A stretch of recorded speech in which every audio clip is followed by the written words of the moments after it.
Do you know what this is about? Yes, yes. So it's talking about East London Mosque. Some call him the Bengali Andrew Tate. Others call him Vin Diesel. And few even say he's the Bengali Trump. Mr. Jalil, so much has happened. Why is it that everyone points finger at you for some reason? But when you start talking and explaining, it seems like there is always a story. When you are in the power, you're not going to let it go. You are not going to let it go, brother. There will be something else coming up. Just wait and see. Behind the suits and the sound bites, who really is Mahee Jalil? Your opponent or your enemy, would he come after you? If Allah has written that I have to be killed by someone, there is nothing I can do. Why is it that you still haven't gone to East London Mosque's aid and helped them clarify some of the misunderstandings? I was quite excited about this. No one asked me this. Everybody made their own painted picture that East London Mosque has.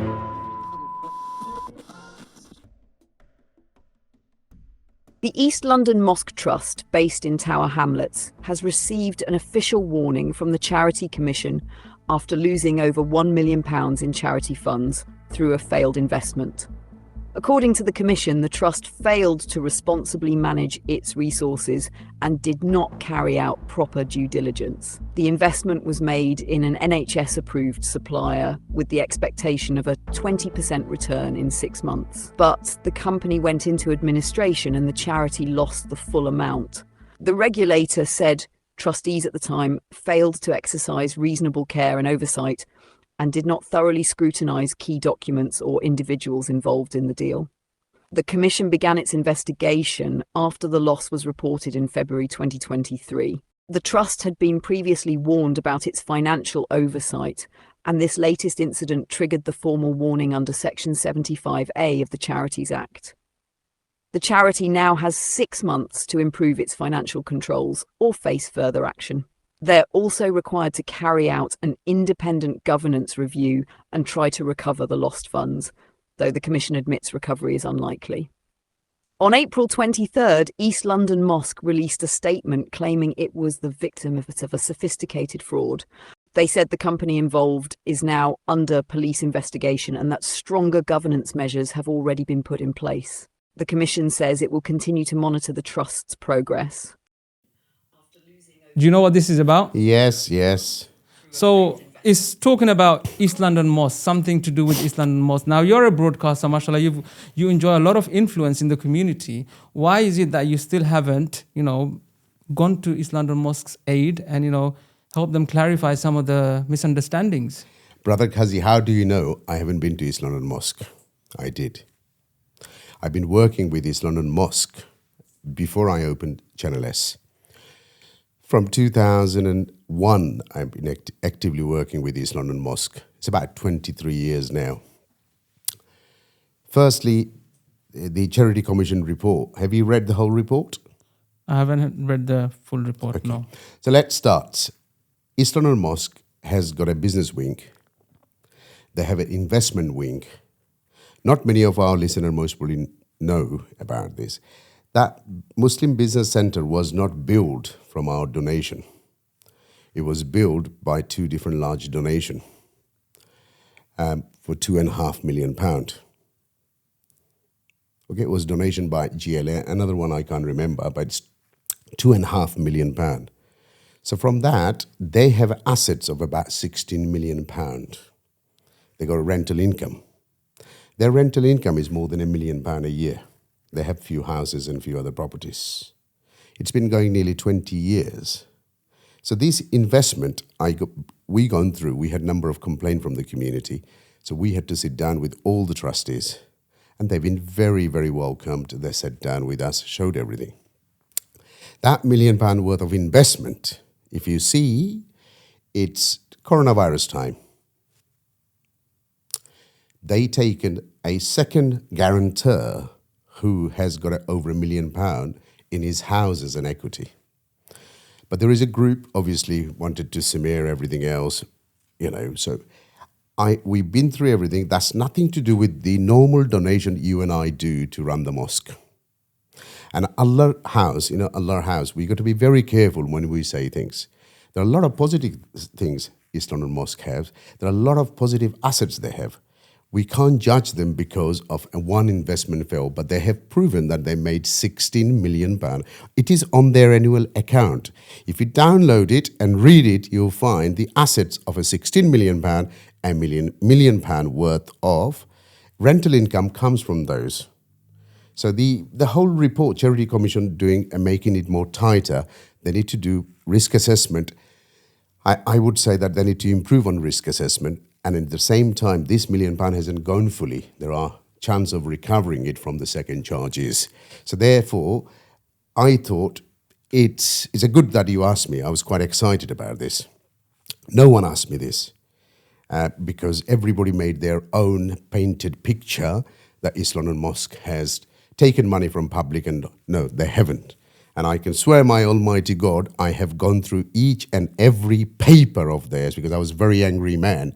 And they can confirm that I went to, after when this came out, not charity report, a lot before a year ago, I sat down with them, with my team, spent 3 hours, and then I was satisfied. I said, look, this is a business deal gone wrong. We cannot mix up with the mosque and a business center income and investment income. So I hope you got the answer and cleared. So there's a difference between the donation that they receive from the public, and then there's the rental income from the business center. And the investment was made during the coronavirus time towards an investment which unfortunately failed, like many investments. Yeah. I mean, investments, they carry their own risks. Correct. And this is the first time for last 20 years. They made 16 million. Nobody talks about making 16 million. They're all talking about £1 million loss. But this £1 million is not from you and I donate to the mosque. It's nothing to do with the mosque and nothing to do with the donation. And you're confirmed, you're sure about this? 100% I am confirmed. I have seen it. I will give a witness on a day of judgment that I have seen it. You can call a few of my colleagues and ask about it. So why is it that they don't come? Like, why don't they come and speak like this? Like you are explaining, like this is what happened.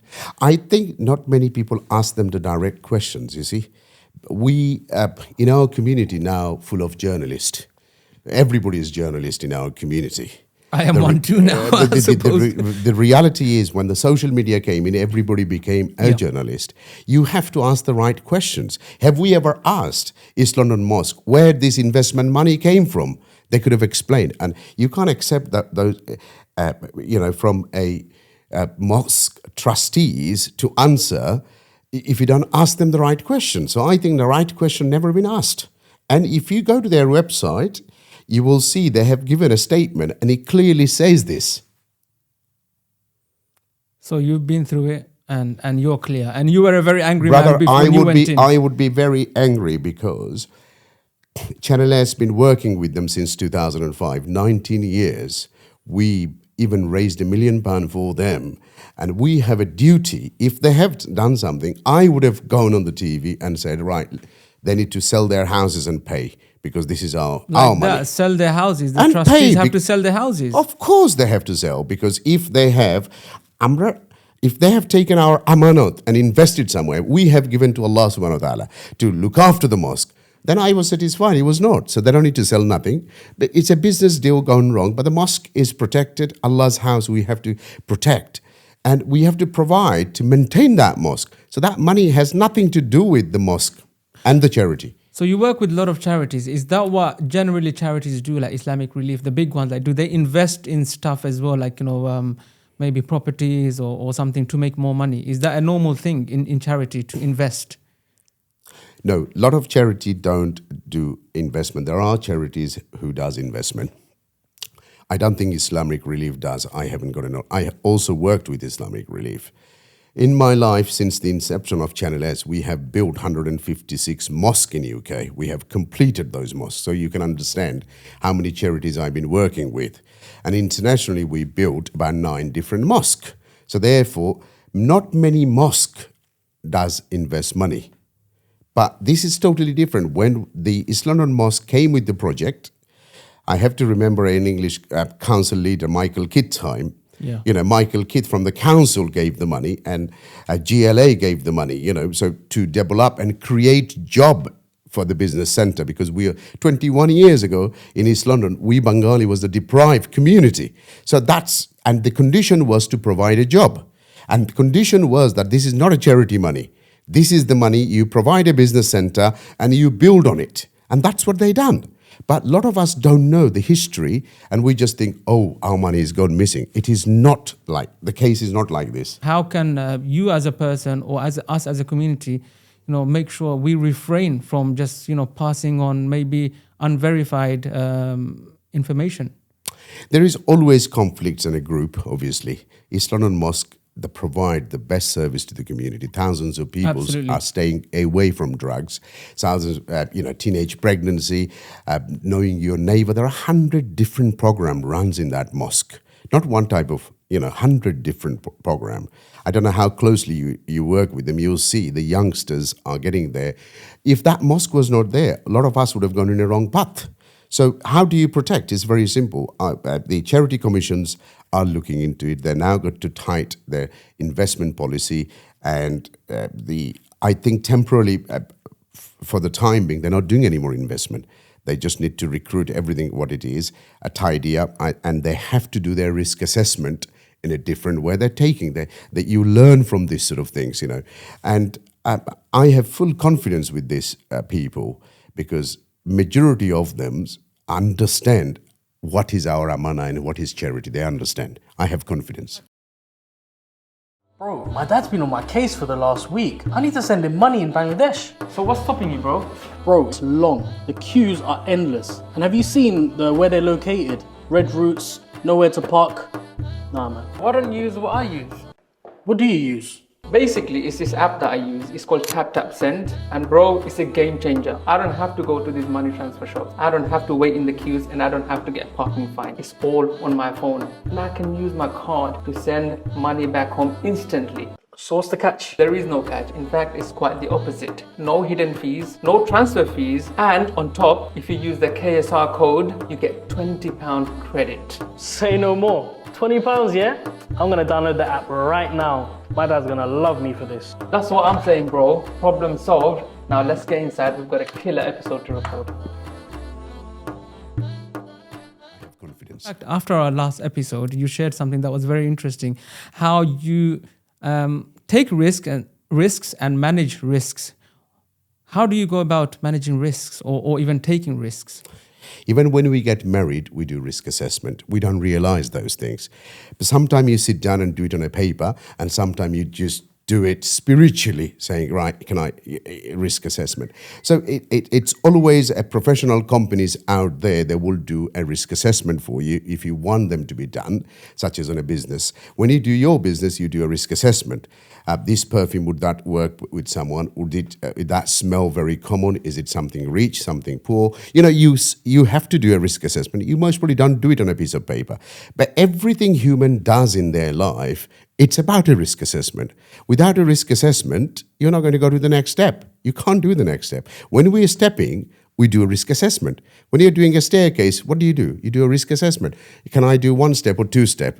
So every step in our life, we do risk assessment. So when you built Channel S, for example, if we were to use Channel S as an example, what were the steps that you took to ensure, okay, this is... Obviously, I know you said, this is one of my side passion projects. I don't do it for money. But you must have carried out some risk assessments or business analysis. Of course we did, because there are a number of TV channels came in before Channel S and they shut down, they taken public money. So we had to came 21 years ago, a free view TV channel. But I knew I'm never going to make money. So the risk assessment we taken, how many viewership can we do? Can we build some of our business strategy? So we don't charge them a direct premium, but we make money different way and pay our bills. So the risk assessment was done by 2 city boys. We had to pay them. And we had to do a survey, how many thousand Bengali. Now, we are closer to 1 million. When we opened a TV channel, that was 250,000. So it's now 4 times greater, the viewership we have. That's why, but I most probably left it too late. I now need to move on to the next level, which is the social media and podcast and other things. And we are working on it, so we're going to move on. But satellite, most probably 5 years' time, there will be no satellite. Satellite exists. So risk assessment, what we done in 21 years ago, now it does not exist. We have to do a new one now, new formula, moving forward. So when you launch a business or anything new, do you have a set of principles that you follow? Like I know last time you were drawing around your hand, like, there's certain things that you have to follow. Can you just quickly walk us through? Very, very simple. Before you do, so number of things you need. WWWNH. Why do you want to do this business? Okay. Why? Yeah. Whom do you want to do it for? Who? Where? Where? And when and how. That's the 5. That's a business plan. That's the strategy for the risk assessment. Then you have to have a different forms of, do you have a team for this? Every single thing you can't do your own. You have to have a teamwork. So the team is very important. A lot of people don't realize husband and wife work as a team. The family husband and wife don't work as a team. That family breaks or family fails. Yeah. So you have to work as a team. Then you have to have a vision. Then you have to have a mission. How are you going to deliver your vision? That how are you going to get there in next 5 years, next 3 years? How you want to get there?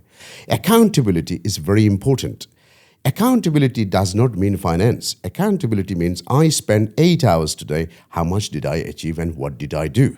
So every human should do an accountability on their business, on their personal life, because when our time is over, it's over. We're not going to come back again. So Allah is clearly saying, right? Then you have a transparency.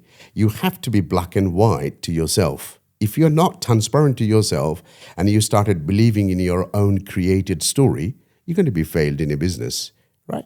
Then you need a cash flow, the thumb. If you don't have the cash flow, doesn't matter how genius you are, your project will fail. So you can't, you have to have those 5 key points in life that if you want to be successful, you have to have those 5. If you don't have a team, it's not going to work. If you don't have a drive vision, it's not going to work. You need to have that mission. How are you going to deliver? And transparent accountability and the cash flow. The last thing is the cash flow. So if you can't pay your staff wages, what are you going to do? How long are they going to stay with you? You need to have a cash flow. Some of your team members, they're with you for a very long time. And sometimes some might think, he's very he's very abrupt and, he looks, the way he talks, like some might say he's a bit crazy. I don't know, but Channel S, I don't run there. Farhan runs it. I would say they're family members, those boys. Some of those people have been 20 years. My accountant been 37 years. So people don't go from me. But remember, in British society, a staff stays with you 5 years, they sometimes become liability as well. Some people becomes liability to a business. It's also important to see that if you stay in a workplace too long, it become a comfort zone. You become a liability. As I said before, Channel S was not a business. It's to just give something to the society and the community. And, last 20 years, the viewers can say if we have given anything or not, But these people stay, I think, very simple. They need to be comfortable and they need to have a respect and they know they're doing their duty. As long as, I can't say enough. There are some boys and girls in Channel S, they wouldn't go anywhere. That's also a dangerous for me because if I ever want to shut down, it's a very serious thing for me because it's 20 years. It's came to a stage now. If I don't move on to next level and next thing, it's a dying time now, dying market now because satellites is no longer exist. It's there. 5 years, I don't know if there will be a satellite. So it's a difficult thing. It's not only a good thing, bhai. How do you fire people? Have you ever fired people? Oh, I have fired many people, yes, of course, but I don't get into. There is a HR, and there is a procedure, there is a system. You just don't go and tell somebody fired, but they have to have a performance. If they don't do a performance, so majority staff in channels they do their duty. Otherwise, screen will be black. And we not BBC. Such a big operation. We got less than 40 people. Used to be 126 in the heydays of Channel S. Higher staff we had 126 staff. But now below 40. And if you want to run a 24 hours channels and you're doing 10 hours of live shows a day, there is no excuse. You have to, otherwise the TV screen will be black So they do their work. Okay. Some people, you say it's for the community, is to give back. But some people say that's your guard dog to protect you and your image from, people coming for you and your reputation. Well, let me clear this again. When I opened Channel S, the people used to embarrass talking their own mother tongue language. I have asked from my society, my community, 2 different journalists to present program in Sylheti, and they would not do it. So I gone for 3 days course in BBC how to do a TV presentations. So I learned few bits and pieces, which way to look and how to look, where to speak and how, body language and everything else. I started my own TV show called Reality with Mahee, because the presenters don't want to touch those grey part of our society. And I said, I'll touch. So what is there to protect me? Because the TV channel lost last year £500,000. Year before 300,000. So every year lose money. It is there. If that TV channel was not there, would you get the azan in your house for last 21 years? I am the first man who started azan here in England. A lot of people was criticizing. I am the man who started the charity on the TV. It's not other television. Me. Ask East London Mosque. Ask the others. TV so this fundraising. whole concept of TV fundraising is started by us. So TV fundraising, people didn't know before. Remember, when we opened, market was different. Mail shot marketing was going on. If we didn't open, there were 156 mosques wouldn't been done. If we was not there, you wouldn't make Lutfur Mayor your politician. If we was not there, you would not made 4 Bengali MPs. If he was not there, they would have taken Kudilar. They would have dig the whole brick lane. So we have done many things, which is most probably a lot of people wouldn't like it. And now you have to decide, was it to protect me as a guard dog, or was it to protect the community? Was there an element of your own protection though? No. Sometimes, say Jeff Bezos, he bought Washington Post, and a lot of these media, big guys, they end up buying media companies. Before Channel S, I was involved in Bangla TV. I was involved in ETV. Before televisions, I was involved in radio. I had a radio called Radio Bangla on a Spectrum radio. So I did not just suddenly come to television. The reason the television was done, the Sylhetis had no respect until Channel S came in, because they never used to speak out, they never used to understand any other lingo. So therefore, there is no element of it, because what guard and protection do you need? The country we live in, they protect you and they provide you. You don't need to buy a television to protect yourself. This country, law and order works. So you don't need TV to protect you. There are protection. British means 2 English words, protect and provide. British will protect you and British will provide for you. That's the 2 best thing about the British. So you don't need television to protect you. A lot has happened since we've last met. Bangladesh has seen some serious changes, and we've seen the government of Sheikh Hasina get toppled, which, something that we've never ever imagined that would happen in Bangladesh, because that's the level of grip they had on the country. What happened and what will happen next? Are we going to see actual democracy, or is Professor Yunus, as much as we love him and we respect him, is he going to give the power back, through a democratic process, or what's going to happen? Because it's quite confusing.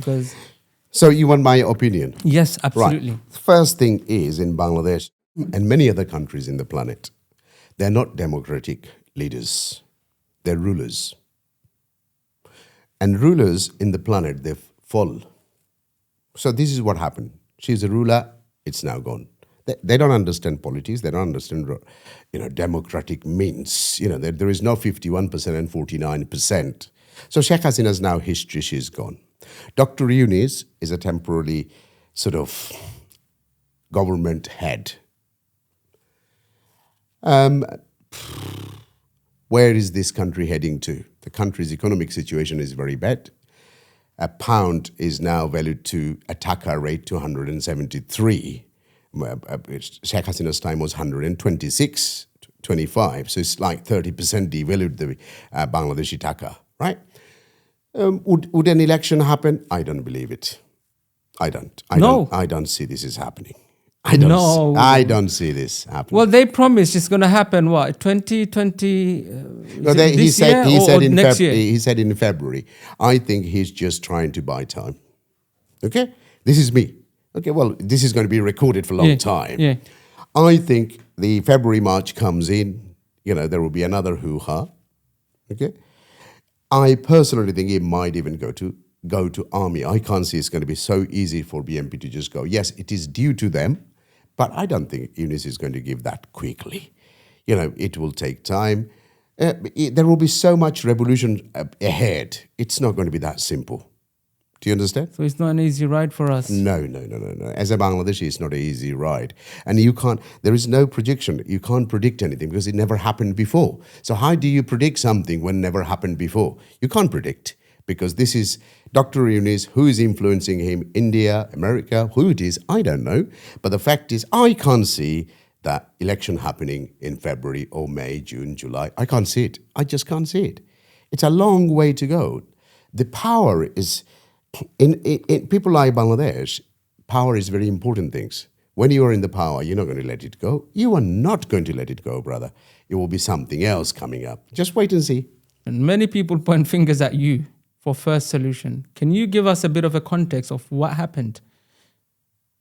Very interesting. First Solution was based in East London Mosque. Dr. Fazal Mahmood, I don't know if you remember him. So when I opened the TV channel, I gave him to manage as an MD because he was very good in Bangla, he was very good in English, he was Arabic. He was the man with multi-talented, and so it was difficult. I gave him Fazal he was an MD of Channel S. I don't know how much you remember. My rival was Bangla TV.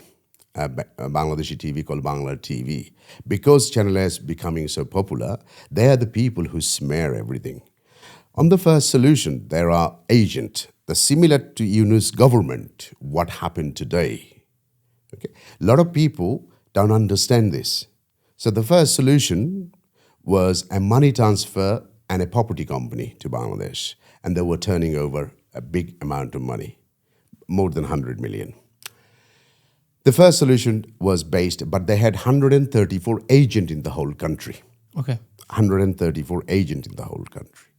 So when the caretaker government came into Bangladesh, Rakib Ali, the famous Sylheti businessman, you might know him, yes. I don't know. Is that Rakib Ali? Rakib Ali. Yeah. So his bank was the clearing agent of First Solution. First Solution. Clearing agent. But he was kicked out from that bank and he had to come and stay in England.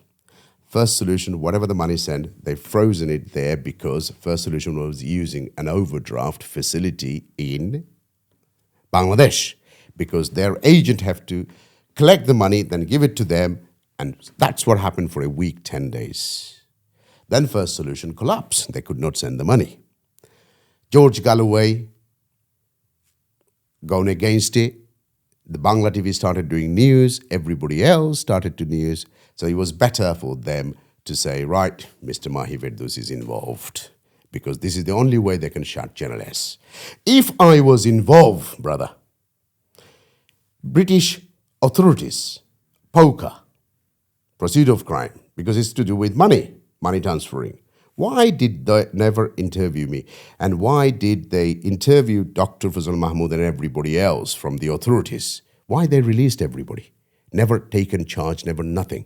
There was a complete business failure of some of our people in our society who thought they will be able to become the hero. In our community, people need to become a hero.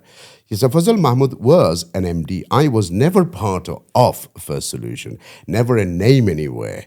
Because you know what happened? You learn many things. So a few of the First Solution branch I mostly gone and opened as Mr. Ferdous.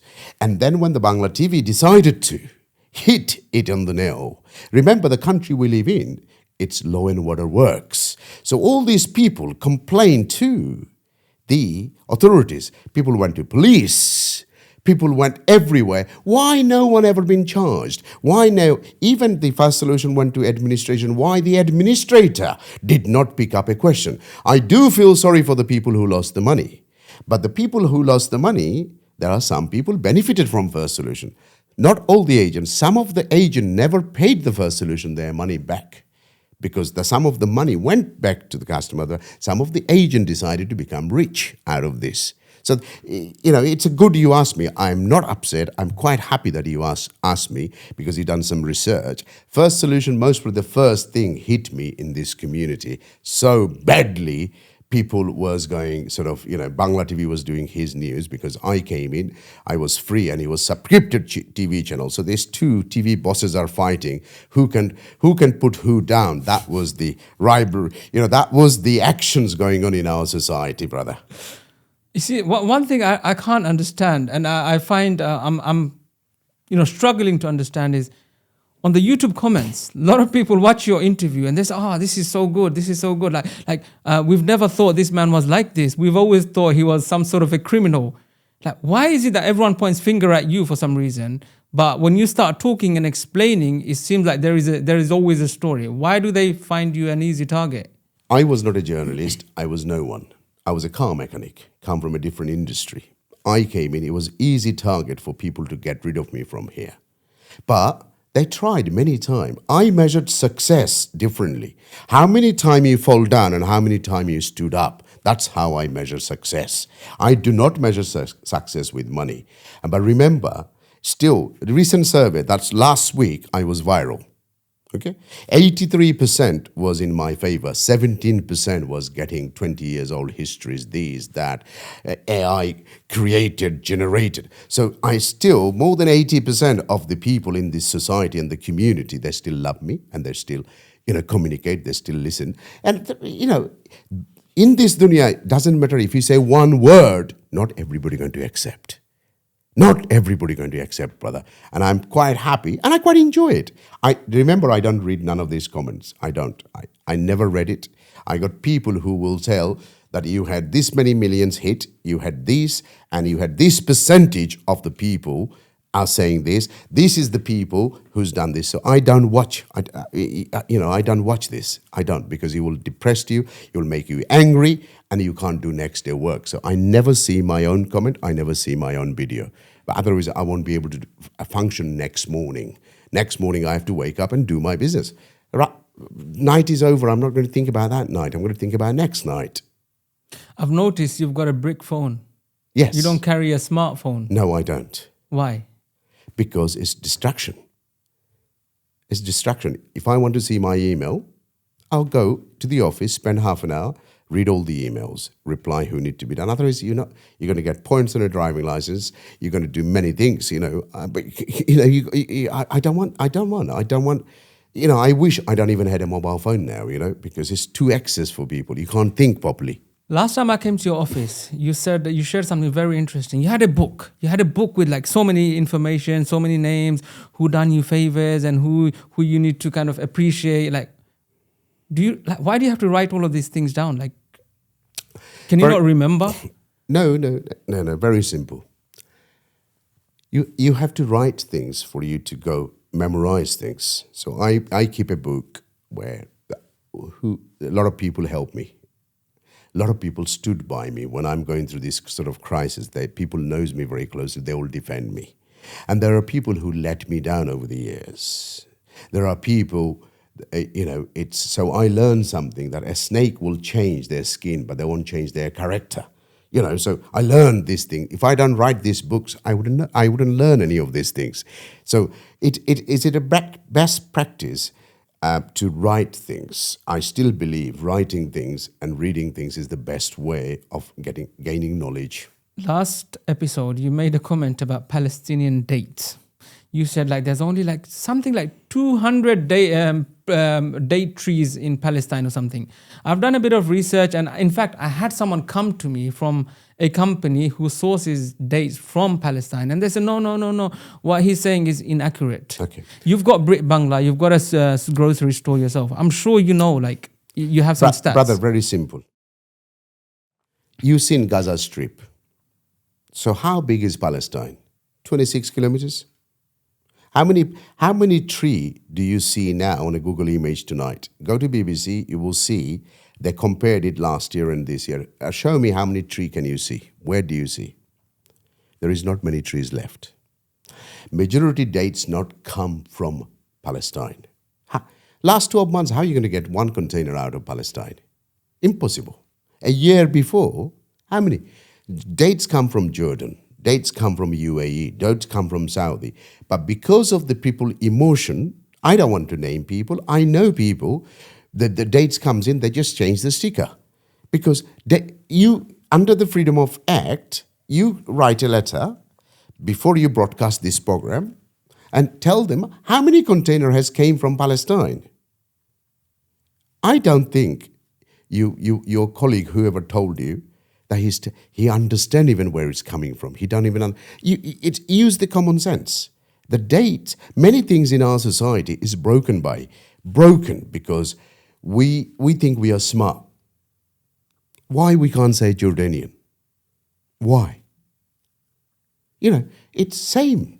But because we want to use that, mentality, that it's the emotion, but there is no trees. Israeli hasn't left anything there. Anything there. Where is the trees? Who is going to work in a dates? Who is going to bring it to the seaport? How is going to come? What is functioning there? There is nothing functioning. Trust me. But I will apply and send you an email to confirming how many container has came from Palestine to here. Inshallah. Inshallah. Hey guys, I hope you have been enjoying today's episode of Side by Side with myself as your host, Kazi Shafiqur Rahman. If you have been enjoying our conversation today so far, please do consider subscribing to our channel on the platform you are tuned into. Talking of Palestine, good that we're talking about it. Obviously, we've had our conversation probably about at least a year ago. So many things has happened in that region. Now, most recently, USA involved in attacking Iran. I'm asking you for your personal guidance on this. Like, what are we supposed to think? I'm confused. I'm really, really confused. Like, from a business point of view, from a personal point of view, like, where is this all going? Let's start. You want to Iran. This is all not to attack anyone. Okay? What happened in 1951 in Iran? 1951. If you want to understand about Iran, you have to go to 1951. If you don't go back to 1951, you're not going to understand. 1951, what happened? They put, who are the they? America, British, French. They moved the elected government, but they put the Shah regime. They are the one who put it. When they put the Shah regime, what did they do? They taken 25% of the oil free. So Shah regime ran up to 1979. And Khomeini regime taken over that time. I don't know if there was a revolution. Revolution. That is basically over oil 1951. Energy. 1979, Khomeini take over. What did he do? He kept Americans, 52 of them, for 444 days. 444 days, 52 Americans was there as a hostage. So the Americans and Iranians don't have a good relationship since 1980s, say late 79 and 80s. Iran, remember, a lot of the Muslims don't like the Iranians as well because they are Shia majority and a lot of them countries are Sunni. You mean the Sunnis don't like the Iranians? Sunnis don't like them. Sunnis don't like them. At the same time, Iran is the only place no one ever conquered them. Their civilization is a lot before anybody else.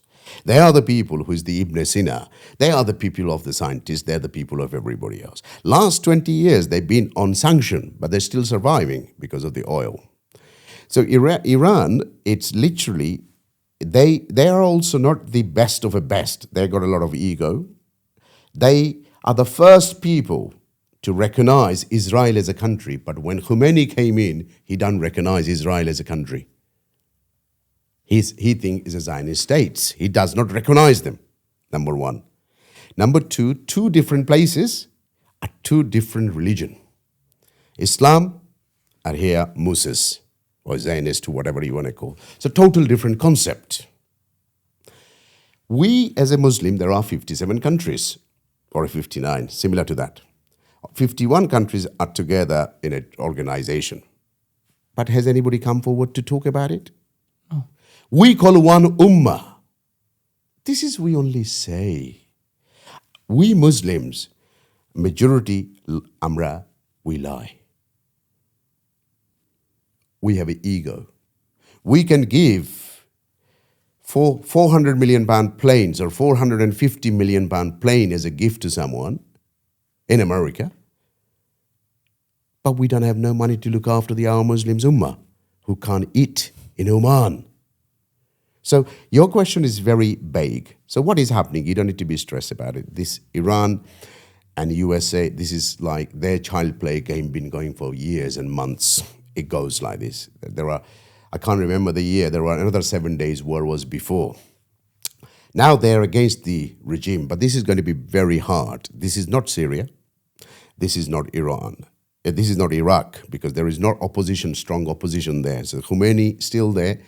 Yes, if Iranian also talk large sometime. Last 35 years, they're talking large, saying they got the nuclear things are happening. Why?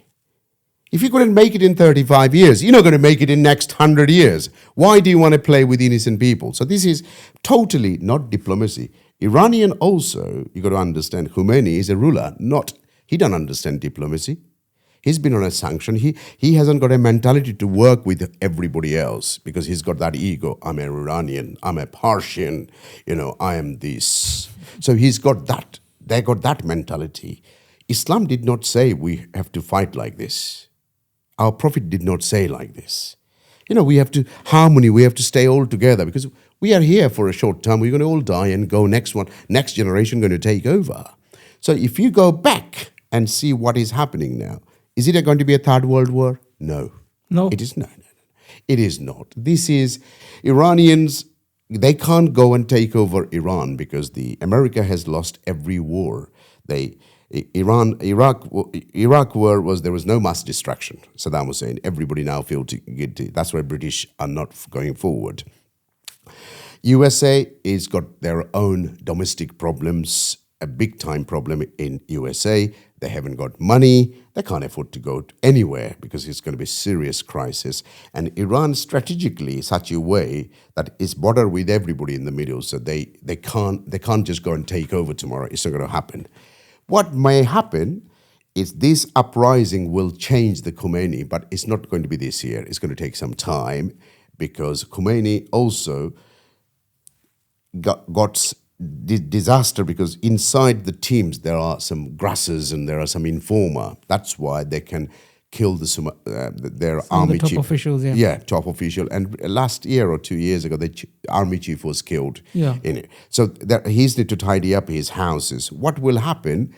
He hasn't got aircraft on the top, but in the bottom he's very strong. He supplies to our friend in Russia. He's supplying them, and so I know I'm making that conversation bit like, So Russia also had a security guarantee for Iran. Russia. Or Russia to protect Iran. So because what happened is recent Syria's failure.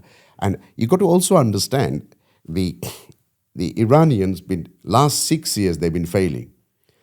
Houthi is funded by them. Hamas is funded by them. Hezbollah is funded by them. So it's a very big subject, If you ever want me 2-3 hours, I'm happy to come and talk about it. Because all this proxy Khomeini was doing, that been dismantled in last 12 months, 18 months. It's all been dismantled.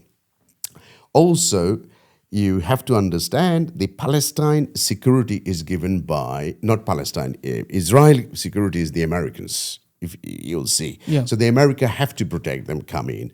Nuclear is not there. It's them talking too much and then destroy themselves. Like Saddam Hussein, they don't learn. Because nuclear does not only destroy the planet, it's also protect from war. Remember this. I can't remember who said, but there are some scientists said this, the atomic scientists said that if you have a nuclear, you prevent war. So if Iran had nuclear today, there won't be no fight today. Right? Remember this. I always think outside the box.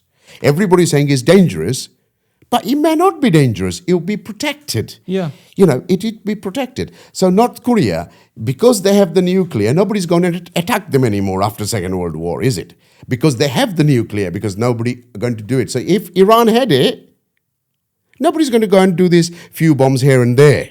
So the nuclear also have a benefit of protect that country. And because Iran is on his knees, with all this sanction for 20 years, they made in-house all these drones. They're protected. They can't buy things from America. They can't buy from UK. They can't buy. So they got the sanction. But where is happening? I can tell you, we are going to have another crashes. The oil price will be over $100 a barrel. It's going to go. Price will be hiking because today they said they're going to block the little canal. They have like a switch. Hormuz, Strait of Hormuz. Yeah, they already declared that they're going to be closing that. That means the oil price is going to go because the transportation of the oil will cost 30%, 40% more. Who is going to benefit all this? Russia will become a beneficiary because his oil price will go up. So the Putin is laughing all the way through. So much going on. There's so much going on. Oh, yeah. I mean, and most probably the Putin is a bit quiet. That is because he lost a lot of soldiers. He had to hire from North Korea the soldiers to protect himself. He's most probably running out of a lot of emissions and a lot of other things. So Putin is also here because he's going to get what he wants. Trust me, it might take 12 months, 18 months. Whatever Putin wants, he will get it. America will give it to him. Can he not see? Donald Trump is saying he's a good man, he's a nice man. So if somebody is talking like this, that means there is a deal already been happened saying, "Oi, stay here. I'm going to go and sort out Iran, but you stay back. I'll give you what you want." This is politics. Wow. So there's no World War III. No. There won't be no World War III. Believe me, I am not an expert on this, but I can tell you, there is no space for one at World War III. It's just a playing game to change the regime. So the regime won't change today. It will take some time because they've been running it for such a long, and some people might feel better within. Iran is not a small country. It's huge. It's 90 million population in that country. It's not a small country that you go over and take over.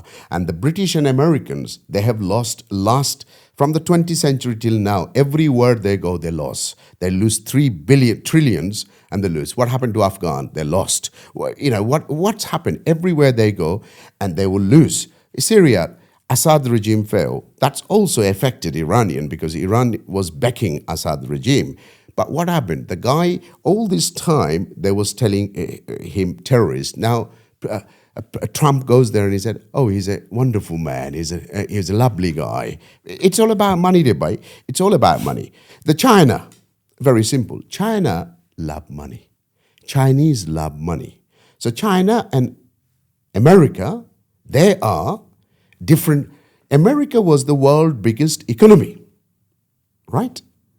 Now the Chinese becoming world biggest economy or became already world biggest economy. That is their war. Their war is not with bombs. Their war is a trade war is going on. And China, they love money. They will sell anything. They will sell you anything you want because they want money. They just love money. They just don't want war. They will just avoid want money. war at They any just cost. want money. They love money. They don't want oil. They don't want anything. They will buy it with the money. So the China, it's you can't. China is not friend with anybody. Remember this. They're not friend with Pakistan.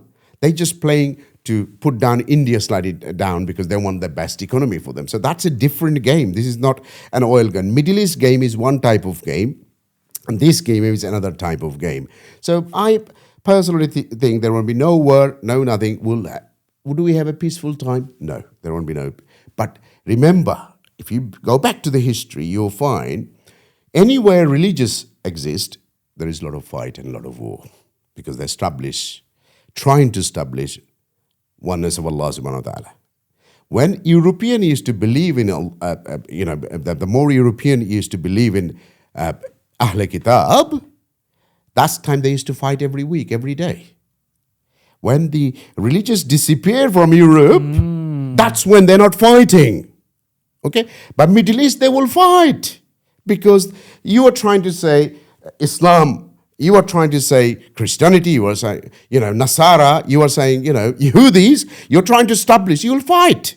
But Europe used to fight. When you go back history and time, you will see how much they used to fight. They don't fight now. They're not establishing anything. So it's different. So in Middle East, you're never going to find peace. There will be someone. So I think we have to go with the flow. We're going to see. And one ummah, we need to work together. 2 billion Muslim. But what happens? What happens?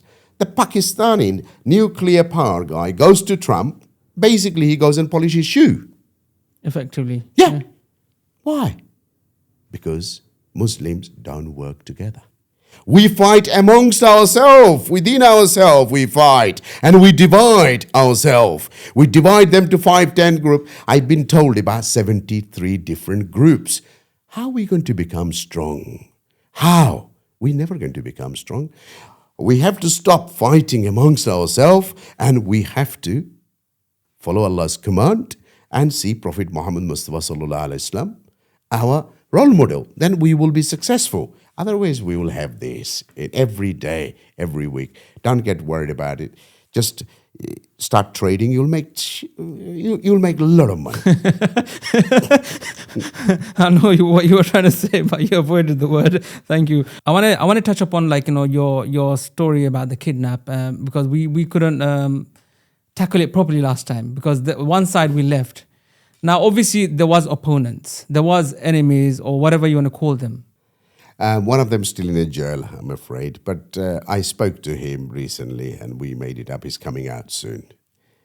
So, if he was sitting here today, what would he say? Would he say Mahee Bhai is a good guy? What would he say? No, he would say good guy. It was not a. He's in a jail. He's got 35-year sentence. 17 and a half years he's going to do. He wrote me a very emotional letter. Number of letters and everything else came in. I don't have anything in my chest anymore. May Allah forgive him and accept him. You mentioned what's happening in Palestine. That's the best thing happened because it's working in Palestinians' favor. Do you still stand by that statement? Because it was quite controversial. No, it is. Look, in Palestine, nobody's going to. Hamas, who created Hamas?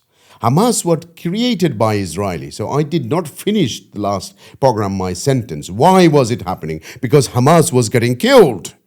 I got a number of phone calls saying, why did you say this? But I did not finish because when we're doing a podcast and you can't finish everything, but people start judging themselves. Yeah. Who created Hamas? Israelis created Hamas. Now, it's same thing. When US created Saddam Hussein, then they have to go and kill him. Who created Assad? The West created Assad. The West created all these people. So Palestinians, because basically they are in a prison. I've been to Palestine before war to do some charity work. I don't think we have done enough for them as a Muslim ummah. We didn't do enough. And it's a test from Almighty. What are we doing now? I don't support innocent civilian getting killed. But I support that new regime need to come in and get. That's why I said it was the best thing happen. Because Hamas was becoming so strong. You're not going to fight with the big brothers. You're not going to fight with the Israelis. You're not going to fight with the Americans. So we might as well work with them. Because for a short space of time in life, we might as well work with them. And that is what I meant. Because Hamas need to give up. But a lot of people will not agree with me. Because when I went to work for charity, my experience was not the best experience. You still have to pay them the money, not the direct to the people. The authoritarian. So it's not so easy to go and work because from people outside the world, they think everybody's so good. But when you go and do some charity work, you have to pay this group money, that group money, that group. By the time you go and pay for the end group in Palestine, there's nothing much left. So I tell you from my experience, brother, that this is, Allah knows the best. But I just make dua and you make dua. That, this need to stop. But Hamas giving up, that's not really solving any problem though. How is that going to solve a problem if Hamas gives up? Basically, the new rules, new people have to take over. Mm-hmm. then everything will be. It's a regime change. Remember, Israeli don't like regimes. It's a regime change. You have to change the regime. But they've got West Bank, like Israelis. Like, look, they're not happy. These people are not happy though. Like, they're never happy. We've been through many agreement, Balfour Agreement, this agreement, that agreement. We've been through so many of this. It's now such a complex, but they won't stop. This won't stop tomorrow.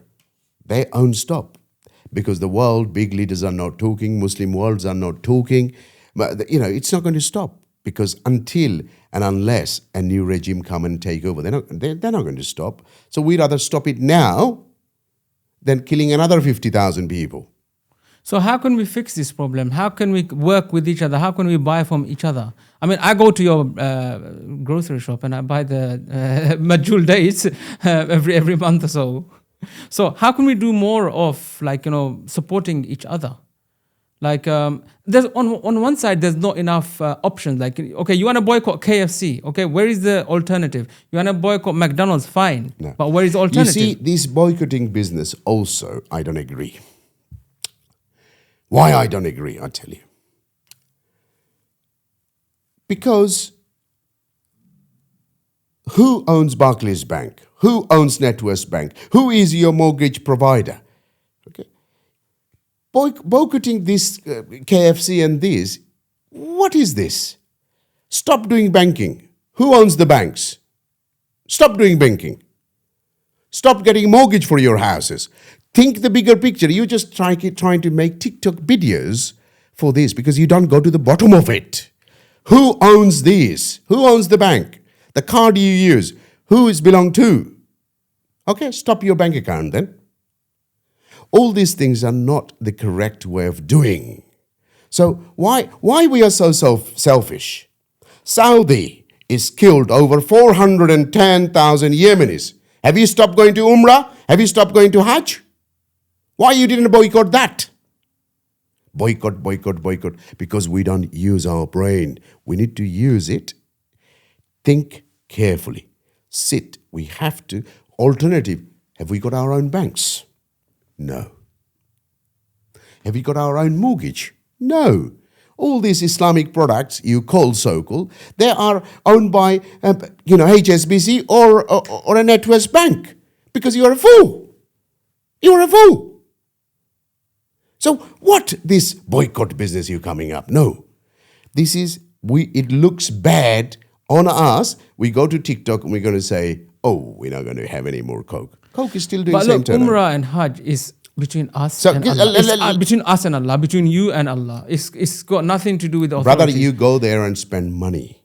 You've done one Hajj is enough. Don't go every year Hajj. So you're saying people who go multiple and yes, people are going every year, brother, 5 times, 3 times, 2 times, because this is the place to go. And you make the 40 billion pound income. It's a lot of money. Lot of money. They are killing. Tell me, what did they do as a Saudi family or a Saudi Arab? What did they do for Palestinian? Ask them the question. Well, they gave it away. That's what they've done. Okay. What did they do? This war is going on. They're still buying arms from Americans and everywhere else. What did they do? What this poor Yemeni done? In this planet, if you go and if you see the Yemeni baby, you won't sleep, brother. Nutrition is so low, their bone is coming out of their meat. 410,000 is gone. So you're talking about boycott. That's what I said. What do? You boycott one product, somebody else comes up with a different name and you buy that. That's what I'm trying to say. The same factory is coming out, they put different name, same thing. So, you know what? All these things, no, it doesn't work. It does not work. So what's the solution? You're given the problem. Solution is until you become in one ummah, it's not going to work. And that's never going to happen, right? Okay, we're not going to become a one ummah because we're going to be so divided. It looks like we're heading towards end of times, the way things are going. It is not even end. It's only a beginning of a time because there have to...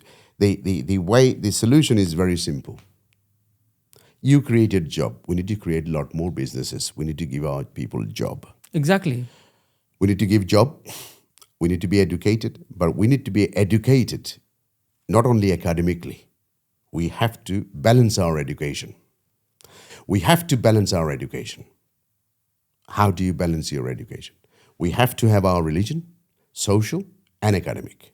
We can't just have academic education, then you become a coconut. You have to have a balance.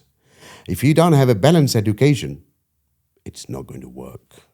Every family, children have to be balanced education. Religious study, they must do. Then they fear of Allah, the taqwa. Doesn't matter what you do, you will have that taqwa.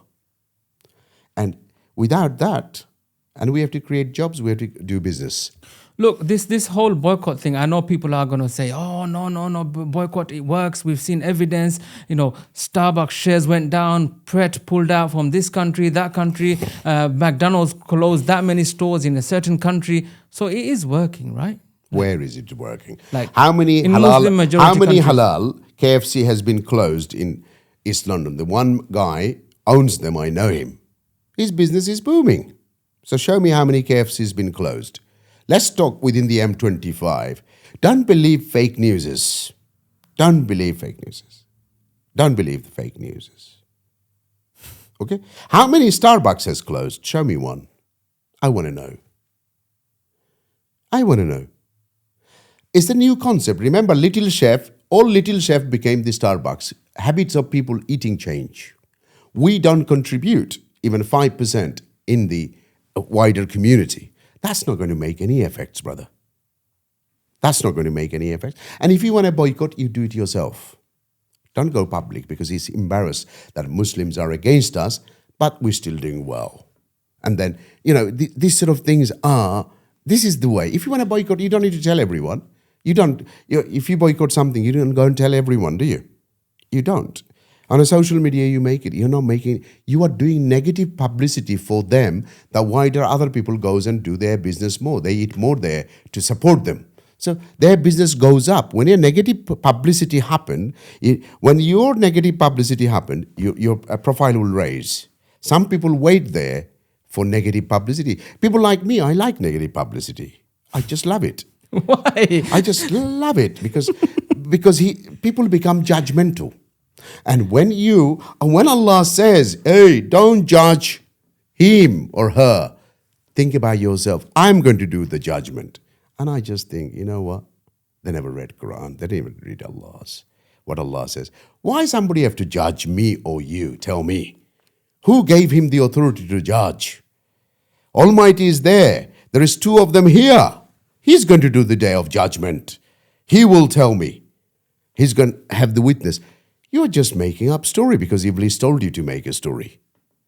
And that's why I enjoy it. So closure of 100 stores in a country of a certain brand is not Show good me enough. one. I want to know. Malaysia, they've closed 100 Brother, stores. I didn't go to Malaysia. Mm-hmm. I did not go. I am said to you within 25. Okay, within M25. Yeah, show me one. I want to know. None. Okay, I didn't go to Malaysia. Some guy might probably made a TikTok fake news and everybody started believing in it. In Malaysia, how would be 100 Starbucks? There most probably even 10 Starbucks not there. We need to Google it and check it. No, they have a lot of Starbucks, trust me. Okay, I don't know. There won't be, right? So we're talking about here in England. Let's talk about in England. Well, I haven't seen with my eyes this McDonald's closed and this Starbucks closed and this Costa closed. They're still going. There will be nothing stop. When a negative publicity happens, wider community will go and support them more, so their business will go up. So you don't feel guilty when you have a McD's or I Starbucks? don't eat McDonald's. You don't? What about Starbucks? Or any of the boycotted brands? Brother, the people you want to boycott, they are everywhere. They're in our blood. If you want to get a blade to cut your hair, it's made by them. They're investor. If you want to buy a Rolex watch, any of the expensive watch company owned by them, any expensive jewelry owned by them, your banking is owned by them, your building is owned by them. What are we talking about? This is not the right way of thinking. Some Maulana most probably somewhere said boycott it, and people taking that idea, but Maulana don't even know. Those banks are owned by them. Those monies are owned by them. Everything, the clothes are owned by them. The boss is owned by them. Armani is owned by them. So what are you going to boycott? You tell me. The toothpaste toothpaste you use to brush your tooth is owned by them. The perfume you get, the main fragrance will be owned by them. You tell me. This is not the right approach. Right approach is we need to become businessmen, that we provide something like KFC. We provide something like Starbucks. We do. But this is the right way. We need But to how? work How are we going to do it? Because we believe in one shop, one store, one business, one location strategy. because we don't have unity, brother. Until you have a unity, the world will be like this. We don't have unity. We don't have unity. We say that one word, ummah. Ummah means a big thing. We don't understand. One ummah. What are we going to do if we don't work together? Jewish community or the other communities, they circulate the economy within their own community. And is it like, how does it work? Like, why is it that we can't unite and they can unite? Like, it's just so mind-boggling. Like, we Well, can't. very simple. Very simple. How many thousand Israelis in Britain? Not more than 300,000, is it? Yeah. How come they own everything? How? And I we don't are know. million. Bengalis are million. What do we have? What we have? We don't even have one proper banquet hall that you can do your wedding. We go and give our money to everybody else. What do we have? Tell me, brother. You are not young anymore. You are a businessman. What do we have? Show me something that community can go to you. Show me one thing. Because they think we don't think.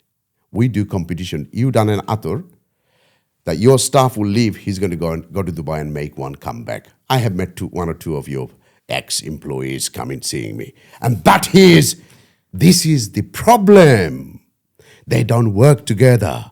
They come and see how you done your packaging and leveling. They will go and do. They're most probably now, what you started, there must be at least half a dozen to 10 of them in England now do same business. Similar to your business. They just like to copy and paste. They just like to copy and paste. So how are you going to change this ummah? You tell me. I can give you all these things. I'm asking you because I'm confused myself. Whenever I speak to people, I say, look, brother, take a risk and have tawakkul afterwards. Make dua to Allah that it's going to work out. Because if you don't take a risk, you're not going to know what's around the corner for you. We want to become rich very quick. That's work. True. That don't work. First thing we need to have is sabr to Allah subhanahu wa ta'ala. That whatever Allah gave it to us, we are happy. That's number one. Number two, we have to do businesses. But not everybody is businessman. No. Everybody is not a businessman, Brother Kaji.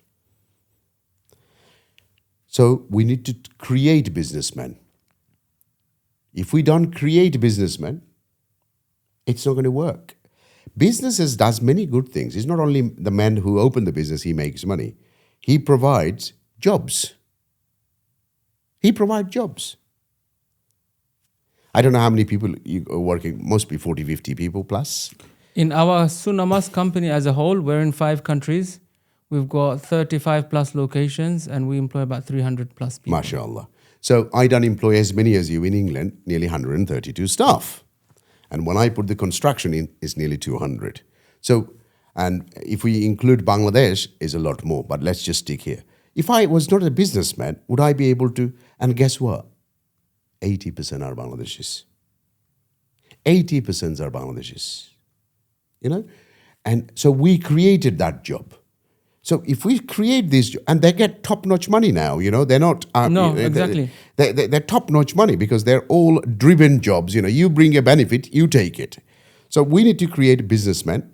We need to do mentoring to the youngsters, and we need to invest on them. Our children is our future.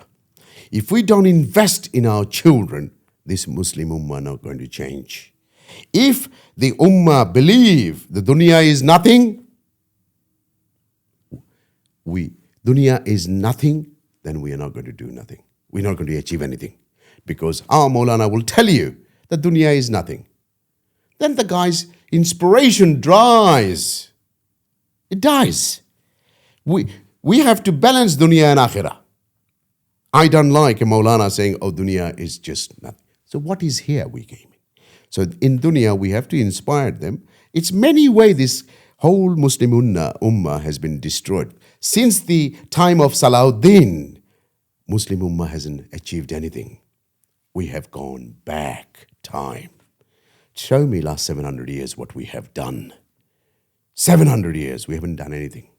But yes, up to the point of Salahuddin, what we haven't achieved in the world. Go back to history book and you see where we are now.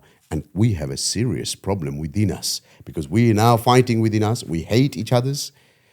Nobody else need to kill us. We're going to kill ourselves. You don't need, America don't need to bomb us. We're going to kill ourselves. You know the rising cost of living in this country. Like, how is someone able to buy something cash? Like, maybe you've done it. Like, No. Very simple. So, let me use an example. So, my first building I bought in 1999. The second building I bought in 2003, the one you visited in Walthamstow. So I sold a very little part of that building and I paid off everything. wow. So every time I buy a property, I split it. I split it means I will separate the title into pieces. And one piece I'll sell, regenerate cash, do the next one. And that one I will do the work from the rental income from the top. I do not believe in mortgage. Is that one of your secrets, like deep secrets? It is not secret. Not on a TV show. You and I sit down one-to-one and I'll even prepare to take you to the sites and show you how they work. And it's amazingly work. Like, don't other people, other property investors know of this thing? They most probably know, but they all things differently because when Allah clearly saying that we should not go near interest, there is no ifs and buts. There is no ifs and buts. Islamic finance, who do they clear? They have to clear it through the NatWest and Lloyds Bank. They don't even have a clearing agent. So it's a product for them. That's why I said to you before, the boycotting these, where is this money going? It's going to the same people. So what is the point of boycotting these? Because it's going to end up in the same place. It is Rahan Bank or Islamic Bank of Britain, Al Rahan Bank. Check it. Who is clearing their money? NatWest. But clearing, it could be just a service. Because it could be a service. It could be a service. So like, you're going to contaminate in the same buckets, everything. It's the same money. It goes there. And look, we don't need mortgage here. We don't need it. then you have to lie to the government. No, you don't need to lie to the governments. Otherwise, if you show everything, they will take everything. No. We have to have other episodes on this. Very simple, legal terms. Brother, if you want to buy a property in Tower Hamlet, 3-bedroom, will cost you between 500 to 650. If you want to buy a 3-bedroom in Luton near a mosque, how much would that cost? If you want to buy one in Birmingham, the deposit money you can buy outside the London. Why do you want to go interest? The money you have for deposit. London might be now in a hike. There are many ways you can do these things. So you're saying, like, maybe adjust your ideas and, your own lifestyle to, if you want to buy a house. Like, it's very simple to buy a house. Very, very simple. Because we're quite spoilt in London, aren't we? Like, we want to be in London, simple. we want to be in Tower Hamlets, we want to be here. All my friends' investments returns are between 12 to 25% on a rental income, but they are in, they're far. They're in Manchester. There is in Birmingham. Those places. That is because when the universal credit, they kept it. A lot of people gone there, so they can claim for a 5-bedroom, same money what they was only getting for a studio in London. But Mr. Jalil, Allah has blessed you. Like, Alhamdulillah, you've got a brilliant mind, and you can think of all these things. But someone who's just working and earning, they've got kids, they've got like husband and wife working, they can't make ends meet. Like, how are they supposed to do it? Very simple. We need to sit down and cut our clothes according to our size. Okay? Very simple. We just don't know how to do money management, brother. Okay? Because sometimes people don't think how much they're spending on the traveling. You bring me a problem and I'll come up with the solution and saving. Okay. Sometimes we don't know that as long as you are British citizen, you will always have a spare money if you know how to manage it. True. Now, if you want to stay in Canary Wharf flat and pay rent of £5,000, sorry, brother, I can't give you an advice. True. Okay? But if you want to stay at a decent school somewhere in Bow and go by cycling to Canary Wharf, you'll save £3,000. So you have to sit down and do the management properly. Yeah. Okay? Out of 100 people, 90 people will find the solution very easy, and saving, it's very easy. You don't need to get into all this high interest arrangement fee, broker fee, this fee, that fee. You know, it's all okay. And we need to help each other. We need to help each other. It's a very simple way of helping each other, because remember, development cost still 1/3 is for the land, 1/3 is built, and 1/3 is the profit for the developer. We need to become our own developer and give it to the community with a 5% cost price or 10% cost price. Such a huge task. Like how are we going to do it? It's very simple. Someone's got to take a lead, no? Someone has to take a lead. How many things we're going to take lead? You come forward and we'll invest money on you. Okay, fine. Look, I think an event would be a good idea to bring people like yourselves and talk about things, and people can present their own problem, because it's all well and good two businessmen talking to each other and say, yeah, it's easy, but maybe they've got other problems. Maybe Brother, that situation have changed. You organize a program, okay, and you get your guests to grill me. Okay, fine. Let's see if you enough of the people comment and say, we want an event in 3 months' time, and let's do it. I won't let you down. I'll be there. Okay. With a very plain and simple, without a pen and paper, and I'll just come in and ask me anything you want to ask. Okay, sounds good. Look, we've been speaking for a very long time, and I hope to speak to you again very soon, inshallah. And thank you for clarifying so many questions that people had, and I hope to continue our conversation offline. Inshallah, may Allah bless you, brother. Thank you. Jazakallah khairan. And that's it for today on Side by Side. I hope you have thoroughly enjoyed this conversation with myself and our guest, Mr. Mahee Jalil. If you have, please do share this episode around with friends and family. Comment below with any questions, comments, or guest recommendations you may have. Give us that thumbs up and subscribe to the channel on the platform you are tuned into. It is your subscription, believe it or not. It is your subscription that motivates me and the team here at Side by Side to continue with our journey, episode after episode. And with that said, let's reunite on our next episode. Assalamu alaikum.